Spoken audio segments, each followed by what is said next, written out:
Welcome to Equilibrium. Should I let my teenager struggle? When to intervene?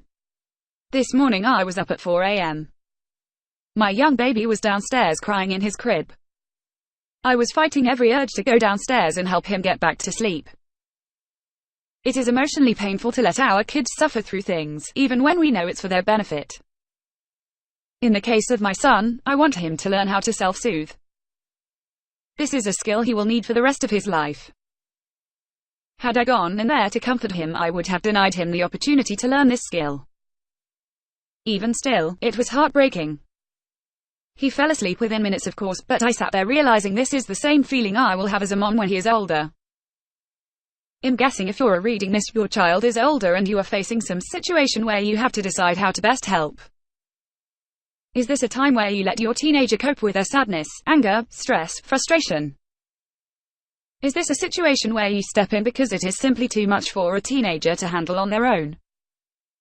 These are two of the toughest questions we face as parents. I have worked with a number of teens whose parents have always intervened for them. I bet you can guess the result. These teenagers are indecisive and scared of the world. They do not know how to deal with anything uncomfortable. If there is a class that is too difficult, their parents have called the school counselor to help them switch out. If there is a job they don't like, their parents have let them quit.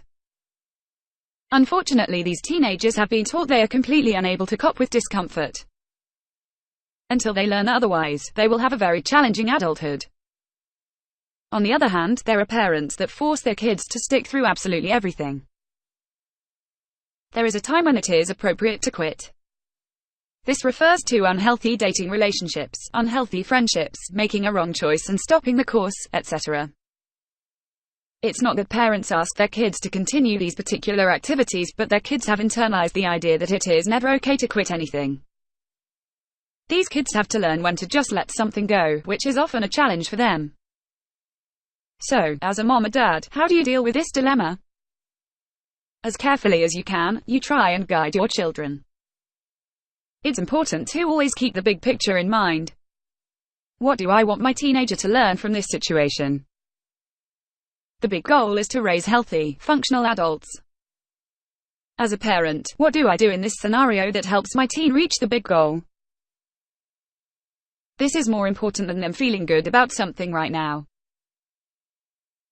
Do I call my kid out of school today because they aren't ready for that math test, or do I let them get a failing grade because the painful lesson will make them more responsible in the future? Every choice has its consequences. At Equilibrium, we provide traditional and/or horse-involved therapy with a licensed therapist and psychologist.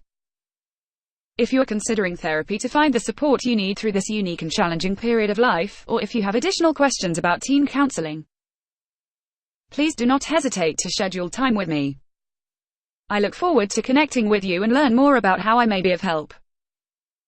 Call now. Schedule session with Dr.